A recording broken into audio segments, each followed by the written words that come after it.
नमस्कार, आप देख रहे हैं जनता टीवी। मैं हूं आपके साथ अमन त्रिपाठी। बुलेटिन की शुरुआत करेंगे एक बड़ी खबर के साथ। बड़ी खबर, बड़ी जानकारी शिमला से सामने आ रही है। इस वक्त की बड़ी खबर आपको बता दें, हिमाचल प्रदेश विश्वविद्यालय से मारपीट का मामला सामने आया है। विश्वविद्यालय में सरेआम मारपीट हुई है, वहीं मारपीट का वीडियो सामने आया है। इस मारपीट में जमकर लात घूसों के साथ ही डंडे चले, वहीं साथ ही कुर्सी से भी हमला किया गया। वहीं पुरानी रंजिश को लेकर यह मारपीट हुई। एनएसयूआई और एसएफआई छात्रों के बीच कहासुनी और मारपीट देखी गई। वहीं दोनों तरफ से की गई शिकायत पर मौके पर पुलिस पहुंची। वहीं पुलिस के सामने भी लात घूंसे चले। हिमाचल प्रदेश विश्वविद्यालय से मारपीट का यह मामला सामने आया। बड़ी खबर, बड़ी जानकारी शिमला से आपको बता रहे हैं, विश्वविद्यालय में सरेआम मारपीट हुई। वहीं मारपीट का वीडियो सामने आया है। वहीं इस मारपीट में जमकर लात घूंसे चले हैं, वहीं डंडों के साथ भी हमला किया गया। वहीं पुरानी रंजिश को लेकर यह मारपीट की घटना बताई जा रही है। एनएसयूआई और एसएफआई छात्रों के बीच कहासुनी और मारपीट हुई है। वहीं दोनों ही तरफ से शिकायत की गई, जिसके बाद से मौके पर पुलिस पहुंची है। वहीं पुलिस के सामने भी मारपीट देखी गई। हिमाचल प्रदेश विश्वविद्यालय से मारपीट का यह मामला सामने आया है। इसी खबर पर शिमला से हमारे संवाददाता रॉबिन शर्मा हमारे साथ जुड़े हुए हैं। रॉबिन, आपसे जानना चाहेंगे, विश्वविद्यालय से मारपीट का जो मामला सामने आया, क्या कुछ है पूरा मामला और कारण क्या कुछ बताए जा रहे हैं? जी बिल्कुल, देखिए बीते कल की घटना है दोपहर के वक्त, जब एनएसयूआई और एसएफआई के छात्रों के बीच आपस में कुछ पुराने मामले को लेकर पहले कहासुनी हुई। कहासुनी देखते देखते इतनी बढ़ गई कि दोनों के बीच आपस में फिर जो है झड़प की स्थिति हो गई और दोनों तरफ से जो है वहां पर हमला भी हुआ एक दूसरे पर और खूब जो है लात चले। इसके बाद जो एसएफआई की ओर से वहां पर कई सारे लोग आ गए सामने और इसके बाद यहाँ पर अगर हम वीडियो में भी देखें, यहाँ पर लगातार कुर्सी से डंडों से दूसरे पर प्रहार किया जा रहा है और मारपीट जमकर हुई है। काफी देर तक ये चलता रहा। इसके बाद जो पुलिस वहां पर मौके पर हुई, हालांकि पुलिस ने मामले को जो है रोकने की कोशिश की, दोनों पक्षों को समझाने की कोशिश की, लेकिन इस दौरान भी जो कुछ लोग हैं वो बाज नहीं आए और लगातार जो है हमला करते रहे। इसमें एक व्यक्ति को काफी चोटें भी आई है, जो एनएसयू का बताया जा रहा है छात्र। इसके अलावा दोनों पक्षों की ओर से हालांकि अब इस मामले में केवल शिकायत दी गई है, एफआईआर जैसी स्थिति नहीं है। दोनों से शिकायतें की गई है मामले को लेकर और इसमें जो एनएसयू छात्र है इसको काफी चोटें भी आई है, क्योंकि डंडे और वहां पर कुर्सी से भी जो है मारा गया है। जी, वहीं पुलिस का इस पूरे मामले पर क्या कुछ कहना है, क्या कुछ संज्ञान पुलिस द्वारा इस दौरान लिया गया है? जी बिल्कुल, देखिए मौके पर क्योंकि एचपीयू में लगातार ये पहला मामला नहीं है जब वहां से मारपीट का सा वीडियो सामने आया है। वहां पर पहले भी इस तरह के मामले होते रहे हैं। जो स्टूडेंट यूनियन है उनके आपस में झड़प की कई बार खबरें सामने आती है। ऐसे में वहां पर जो एक पुलिस चौकी जो नजदीकी है वहां पर लगातार एचपीयू में जो है पुलिस तैनात रहती है और इस दौरान भी जब पुलिस पहुंची तो वो मामला चल रहा था। ऐसे में पुलिस ने भी वहां रोकने का प्रयास किया। हालांकि अब इन लोगों पर क्या कार्रवाई की गई इसके थोड़ा सा इंतजार करना होगा, क्योंकि अभी भी दोनों ओर से केवल शिकायतें हैं। तो ऐसे में अब पुलिस किस कौन सा कदम उठाती है ये देखना, अभी इसके लिए थोड़ा सा भी इंतजार करना होगा। वहीं रॉबिन, यहां पर कहा गया कि पुरानी रंजिश के चलते ये मारपीट हुई, क्या कुछ कारण यहां पर सामने आए हैं पुलिस से बातचीत के दौरान कि क्या कुछ कारण रहे जिसके चलते ये दोनों ही गुट आपस में भिड़ गए? तो देखिए, इससे पहले एसएफआई के कुछ लोगों ने जो है इनसे संबंधित एनएसयूआई से संबंधित कुछ खासतौर पर कांग्रेस लोगों को पुतला फूंकने का काम किया था। इसको लेकर इन दोनों के बीच में इन दोनों गुटों में काफी समय से जो है तनाव चली हुई थी और इसी को लेकर जो है बीते कर जो है दोनों के बीच आपस में पहले कहासुनी हुई, कुछ कमेंट पास हुए दोनों तरफ से, उसके बाद कहासुनी में बदल गए और उसके बाद जो ये मामला है पूरा बिगड़ते बिगड़ते हाथापाई तक पहुंचे और इसके बाद ये सब जो घटना हमें देखने को मिली और खासतौर पर और ये कैमरे में कैद भी हो गई वहां पर। तो ऐसे में अब इसका जो वीडियो है वो सोशल मीडिया पर खूब वायरल हो रहा है, क्योंकि जबरदस्त तरीके से जो है मारपीट देखने को मिल जाती है। दोनों ओर से जो है कोई कसर नहीं छोड़ी गई है एक दूसरे को मारने में। तो फिलहाल अब इस मामले में पुलिस एक्शन लेगी, इसके लिए थोड़ा सा इंतजार करना होगा और दोनों से क्या कुछ कहा जाता है अभी किस तरह के आरोप प्रत्यारोप होंगे, इसके लिए भी थोड़ा इंतजार करना होगा, क्योंकि अभी दोनों पक्ष खुलकर सामने नहीं आए इस मामले में। विश्वविद्यालय से मारपीट का ये मामला सामने आया है। बहुत बहुत धन्यवाद रॉबिन तमाम जानकारी के लिए। हिमाचल प्रदेश विश्वविद्यालय से मारपीट का ये मामला सामने आया है।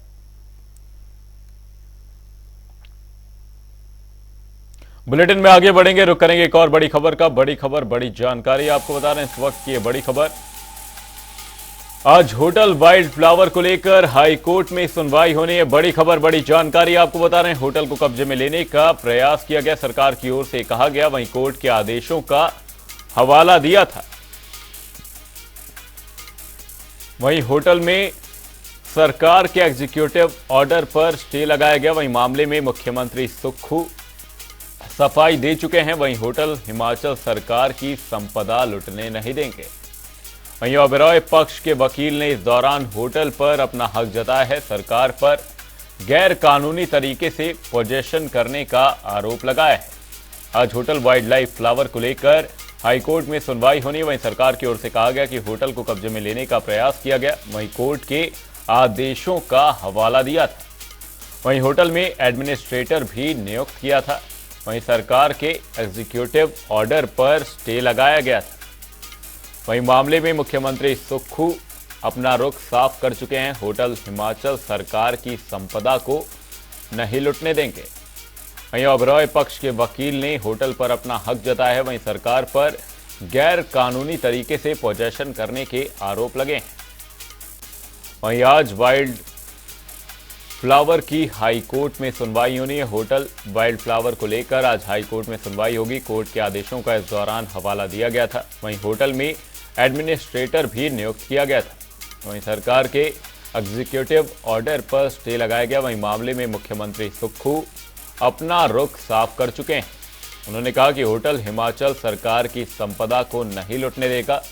वहीं ओबेरॉय पक्ष के वकील ने इस दौरान होटल पर अपना हक जताया है। उन्होंने कहा कि सरकार पर, इसी खबर पर हमारे ब्यूरो चीफ विकास शर्मा हमारे साथ जुड़े हुए हैं। विकास, आपसे जानना चाहेंगे, आज वाइल्ड फ्लावर को लेकर हाई कोर्ट में सुनवाई होनी है, लेकिन इससे पहले दर्शकों के लिए यहां पर पूरे मामले को जान लेना बहुत जरूरी है। तो मैं आपसे जानना चाहूंगा क्या कुछ है ये पूरा मामला। देखिए, होटल वाइल्ड फ्लावर हॉल एक ऐसी प्रॉपर्टी है जो सरकार ये कहती है कि देश ही नहीं बल्कि दुनिया में भी कहीं ऐसी प्रॉपर्टी नहीं है। पहाड़ के ऊपर करीब करीब 300 एकड़ के अंदर फैला ये पूरा एम्पायर है। जो पूरी प्रॉपर्टी है ये 5 स्टार डीलक्स कैटेगरी का एक आलीशान होटल है, जिसमें अगर हम देखें तो 86 कमरे हैं और 5 स्टार सुविधाएं जो है वो यहाँ पर इस रिजॉर्ट में यहाँ पर दी जाती हैं। कुछ साल पहले की बात है जब आगजनी यहाँ पर हुई थी 90 के दशक में, और उसके बाद पूरी तरह से होटल जलकर राख हो गया था। उसके बाद नए सिरे से जो है इसका निर्माण किया जाना था। ओबेरॉय जो ग्रुप है, होटल का बड़ा ग्रुप है, उस ग्रुप को जो है ये होटल निर्माण के लिए जो है सरकार की तरफ से दिया गया था। और कई तरह की चीजें और तकनीकी पहलू जो है वो रहे। लीज पर इस होटल को जो है वो दिया गया था और करोड़ों अरबों रुपए की ये प्रॉपर्टी जो है हाल फिलहाल में देखी जा रही है। सरकार ये चाहती है कि जो ओबेरॉय होटल की तरफ से, यानी कि उस ग्रुप की तरफ से जो है अभी तक सरकार को पिछले कई सालों से, यानी 2 दशक की बात, उससे भी ज्यादा का समय हो चुका है कि सरकार को अभी तक कोई पैसा जो है वो लीज की जो मनी रहती है, जो रॉयल्टी रहती है, वो अभी तक नहीं आई है। तो ऐसे में राज्य सरकार ये चाहती थी कि अब सरकार इसको टेक ओवर करे और इसके ऊपर कब्जा करे। तो इसी चीज को देखते हुए जो है मामला अदालतों में गया। अभी हाल ही में एक मामला जो है वो अदालत में सरकार की तरफ से रखा गया, जिसमें ये मांग की गई कि सरकार को ये होटल जो है वो वापस दिया जाना चाहिए, क्योंकि ये प्रॉपर्टी पूरी तरह से राज्य सरकार की है। लिहाजा पर्यटन विभाग इसको चलाए और इस तरह की अनुमति जो है वो हाई कोर्ट से जो है वो यहाँ पर मांगी गई। इस पर सुनवाई जो है वो शनिवार को हुई और सुनवाई के दौरान ये कहा गया, जो एग्जीक्यूटिव जो ऑर्डर है उसके अंदर ये साफ तौर पर कहा गया कि जो प्रिंसिपल सेक्रेटरी हैं टूरिज्म के, उनकी तरफ से आदेश जारी किए गए कि जो मानसी सहाय हैं टूरिज्म की जो एमडी है, प्रबंध निदेशक है, उनको एडमिनिस्ट्रेटर जो है वो यहाँ पर लगाया जाए इस प्रॉपर्टी का, और इसके ऊपर कब्जा जो है वो राज्य सरकार यहाँ पर करे। अब इसके बाद शाम तक जब चीजें चलती रही और हलचल तेज हुई, उसके बाद फिर से वीडियो कॉन्फ्रेंसिंग के जरिए जो है ओबेरॉय ग्रुप के जो वकील हैं वो कोर्ट के समक्ष जो है वो उपस्थित हुए और साफ तौर पर उन्होंने इस बात को इलीगल बताया, करार दिया कि ये जो सरकार की कार्यप्रणाली है, जिस तरह से कब्जा जो है वो किया गया ये पूरी तरह से गैर कानूनी है। इस पूरे मामले को लेकर जो है वो आज सुनवाई होनी है हाई कोर्ट के अंदर, और आज ये तय होगा कि क्या राज्य सरकार का ये जो कदम था जिस पर कब्जा किया गया शनिवार की सुबह ही, तो क्या ये कदम सही था या गलत है, या इसके ऊपर आगे क्या किया जाना है, इसके ऊपर आज जो है वो हाई कोर्ट में सुनवाई है। दोनों पक्ष अपनी तरफ से जो है अपनी अपनी बात यहाँ पर रखने वाले हैं कि शनिवार को ही जो ओबरॉय ग्रुप के जो वकील थे उनकी तरफ से साफ तौर पर कहा गया था कि ये गैर कानूनी तरीके से ये काम किया जा रहा है। राज्य सरकार ने अगर इसके ऊपर कब्जा किया है, अपना एडमिनिस्ट्रेटर वहां पे अगर लगाया है, तो वो पूरी तरह से गैर कानूनी है। इस तरह के कोई भी आदेश हाई कोर्ट की तरफ से जो है वो जारी नहीं किए गए हैं। तो आज देखना यही होगा कि कौन जो है वो इसमें सही रहता है और किसके पक्ष में जो है वो यहाँ पर हाई कोर्ट की तरफ से जो है अदालत की तरफ से यहाँ पर सुनवाई जो है वो रहती है, क्योंकि सुनवाई आज होनी है। और क्या इस पर चीजें निकल कर आएंगी ये आज देखना होगा। आज वाइल्ड फ्लावर को लेकर हाई कोर्ट में सुनवाई होनी है। बहुत बहुत धन्यवाद विकास शर्मा जी, तमाम जानकारी के लिए। कोर्ट के आदेशों का इस दौरान हवाला दिया गया था। करेंगे अगली खबर का। प्रदेश के उप मुख्यमंत्री मुकेश अग्निहोत्री और उद्योग मंत्री हर्षवर्धन ने हरोली विधानसभा क्षेत्र में बनने वाले बल्क ड्रग पार्क के औद्योगिक कार्यालय का शिलान्यास किया। इस मौके पर प्रदेश के उप मुख्यमंत्री और विधायक मुकेश अग्निहोत्री ने कहा कि यह बड़ी खुशी की बात है कि ड्रग पार्क आकार ले रहा है, उसी तौर पर शिलान्यास हो रहा है, दूसरे कामकाज को शुरू किया जा रहा है। इसमें न केवल हरोली क्षेत्र की दिशा बदलेगी बल्कि ऊना जिले को इसका भरपूर लाभ मिलेगा।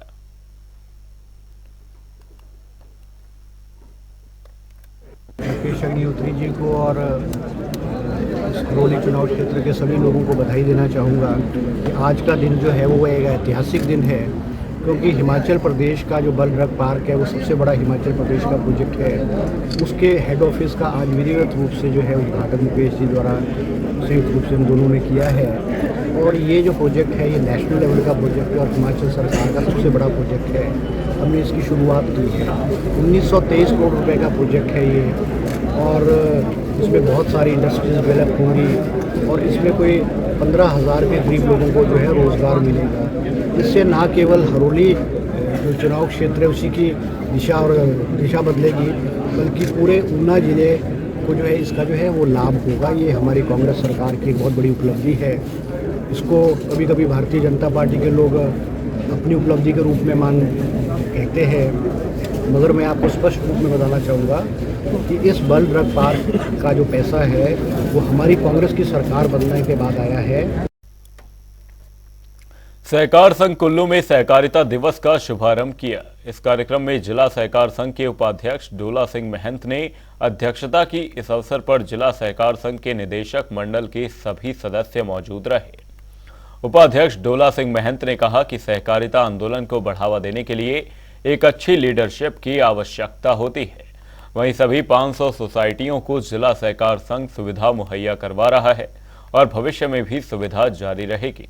उन्होंने कहा कि जल्द सत्य प्रकाश ठाकुर के नेतृत्व में एक प्रतिनिधिमंडल सहकारिता मंत्री मुकेश अग्निहोत्री से मिलेगा और सोसाइटियों को जो परेशानियां आ रही हैं उनका समाधान का प्रस्ताव रखा जाएगा।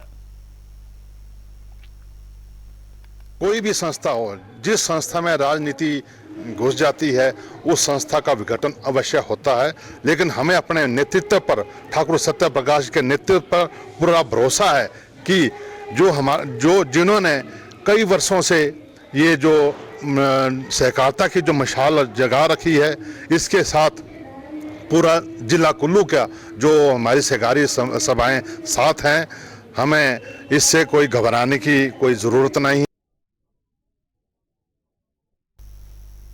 हमीरपुर में भोरंज के विधायक एवं प्रदेश कांग्रेस कमेटी के वरिष्ठ उपाध्यक्ष सुरेश कुमार ने प्रेस कॉन्फ्रेंस कर बताया कि सीएम सुक्खू 26 नवंबर को प्रस्तावित दौरा करेंगे और हमीरपुर में आपदा से प्रभावित लोगों को जिला में राहत राशि देंगे। वहीं प्रेस कॉन्फ्रेंस के दौरान कई कार्यकर्ता मौजूद रहे।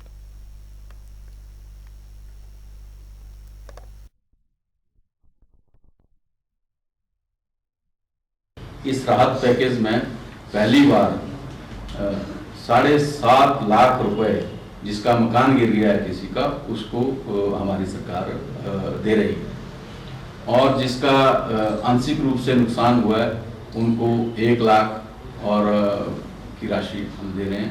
जिसकी ज़मीन बह गई है उसको भी हम अलग अलग तरह के हमारे पैकेज हैं, उनमें हर नुकसान का जो भरपाई है वो इस पैकेज के अंदर हमारी सरकार कर रही है और इस पैकेज से बहुत बड़ी राहत प्रदेश की जनता को मिल रही है। नाहन में युवा पीढ़ी ने बढ़ते नशे को देखते हुए शिक्षा विभाग गंभीर हो गया है। जिला मुख्यालय नाहन के डाइट संस्थान में स्कूली अध्यापकों के लिए ड्रग एब्यूज पर 2 दिवसीय कार्यशाला का आयोजन किया जा रहा है, जिसका मकसद स्कूलों में बच्चों को नशे को लेकर स्कूलों में जागरूकता फैलाना है। नाहन में आज से ड्रग्स डिमांड रिडक्शंस को लेकर एक कार्यशाला का आयोजन किया जा रहा है। हमारे पास समग्र शिक्षा के रिडक्शंस के अनुसार 2019 में भी एक ट्रेनिंग हुई थी, उसमें भी कुछ पॉकेट्स को लेकर जो हमारे एक बुराई हमारे समाज में आ रही है ड्रग्स को लेकर, ड्रग अब्यूज़ को लेकर, उसके रिगार्डिंग एक वर्कशॉप्स हुई थी। उसमें भी हमने काफ़ी टीचर्स को ट्रेन किया था। सेकेंडरी लेवल के जो टीचर्स थे, खास करके जो प्रॉब्लम है वो हाई लेवल में ज़्यादा हो रही है। सोलन में न्यू बस स्टैंड पर गंदगी फैलने से इन दिनों बस चालक परेशान हो चुके हैं। पूरे बस स्टैंड पर नाली का गंदा पानी बहता रहता है, जिसके चलते बीमारियों का खतरा भी काफ़ी बढ़ चुका है। कई बार विभाग को शिकायत देने के बाद भी कोई कार्रवाई नहीं हो रही। वहीं कोई भी सवारी के बस में चढ़ने के बाद सारी बस गंदगी बस के अंदर चली जाती है।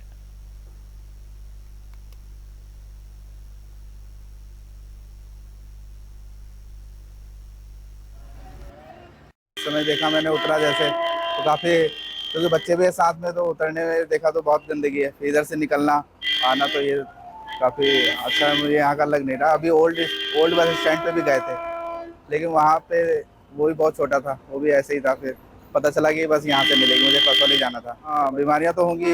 अब दिल्ली में भी बहुत पानी की वजह से ही बीमारियाँ होती हैं, तो यहाँ भी थोड़ा गवर्नमेंट को देखना चाहिए। यहाँ जो भी है इसका म्युनिसिपल कॉर्पोरेशन, उनको देखना चाहिए कि गंदगी ना हो। मुख्यमंत्री सुखविंदर सिंह सुक्खू ने इंतकाल अदालत की बैठक ली। इस दौरान सीएम ने लंबित मामलों का 20 जनवरी 2024 तक निपटारा करने के निर्देश दिए हैं। मुख्यमंत्री की अध्यक्षता में हाई पावर कमेटी ने राजस्व मामलों की समीक्षा की और सभी उपायुक्तों को मिशन मोड गंभीरता से कार्रवाई करने के आदेश दिए।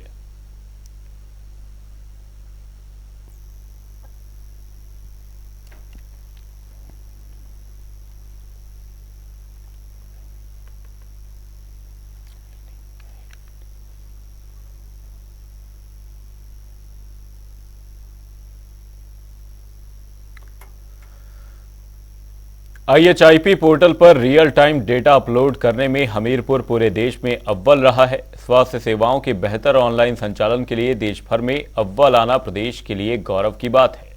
हमीरपुर ने PSC से लेकर CHC और लैब का सारा डेटा ऑनलाइन अपलोड किया है। यह पोर्टल रोगों पर निगरानी रखता है, जिसकी शुरुआत साल 2021 में हुई थी। इसे शुरू हुआ है। हमारा जिला हमीरपुर जो है वो उन 2 जिलों में सम्मिलित हुआ है पूरे भारतवर्ष में, एक हरियाणा का झज्जर और एक हमीरपुर जिला हिमाचल प्रदेश में, जो कि हमारा एक हेल्थ पोर्टल है IHIP integrated health platform information platform जो है, जो कि एक डिजीज सर्वेलेंस का ही पोर्टल है। 2021 से शुरू हुआ है, जिसमें विभिन्न बीमारियों को सब सेंटर PSC और लैब के माध्यम से उसमें ऑनलाइन रिपोर्टिंग की जाती है। उसमें प्रथम स्थान जो है इन 2 जिलों ने पूरे भारतवर्ष में पाया है, तो ये बहुत खुशी की बात है। बुलेटिन में फिलहाल के लिए सिर्फ इतना, कहीं जाएगा नहीं। जनता टीवी पर खबरों का सिलसिला रहेगा जारी। तब तक के लिए नमस्कार।